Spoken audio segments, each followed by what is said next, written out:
سأل سعوتان جورس جروب أو شركة أو بلارن بوتلان مشاريع بدن وهراء بهرجريسي وشركة أو شغالة بدن ودنك وشغال أبورك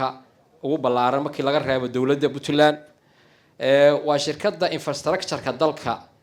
حوق وين واقع قاعدتي أما هاتو إسقارسينتا أما بنكي هاتو أما سيرفيكال دون هاتو هران وشة كأني فايبر أوبتيكا شركة دي وهريسي ودنك فايبر أوبتيك كانتا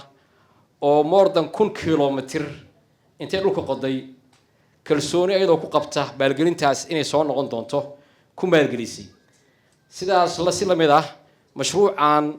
وحو نغندونا إن شاء الله تعالى مشروع كسون تماه ما بك سوماليا بوتلان كلية ما هي ومشروع أبو بلارن ودقامين oo sida qaabka hadda u diyaarsan yahay u diyaarsan casriga ah ee ka muuqato nashqad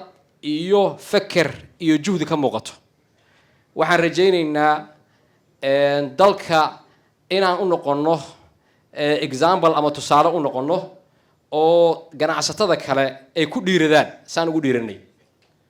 waxaan u macdalinayaa madaxweynaha iyo maamulka Puntland oo run ahaantii ka shaqeeyay nabadda iyo nidaamka dalka oo dhiirigelinaya inay ganacsatada maal gashadaan in dhawaale ah wadanku horumar buu ku sii socday horumarka marka waxaan rabnaa inaan la shanqaadno oo hore loo socdo mashruucan insha Allah dhowr phase weeye laakiin wuxuu tagi doonaa markuu dhamaado 12kiisa phase ilaa inay gasho 500 milyan oo dollar taasi marka waxay muujinaysaa kalsoonida lagu qabo in investment inta la eg wadanka la geliyo waxay keenaysaa in dadka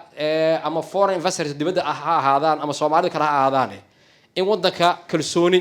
loo qaado mashruucan waxyaabuhu qaban doona waxa kamid ah shaqo abuurku ugu balaaran buu qaban doonaa ilaa dhowr kun oo shaqaale ah inay ka shaqeeyaan wuxuu qaban doonaa inuu wax ka bedelo qaab nololeedkeennii hore inuu ka bedelo adduunka waxaan loo keenay inaan camirno inaan nolol fiican dadku ku noolaadaan marka waa in aan ka baxnaa sidii hore maalmo dhow la maagayo waxa la Soomaalidu waxa ma aha iyo wadankoodu waa saas inaan muujino waxaan ka rabaa inaan wax qabsan karno inaan horumar gaari karno inaan ma aragtay tiigsan karno caalamka naga tiigsan karno marka mudane aad baa u mahadsantihiin ku soo dhawaada mashruuca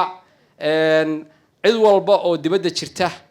waxaan ku soo dhaweynaynaa wadanka cidii wax horumarinaysa cidii aqoon haysa cidii tala haysa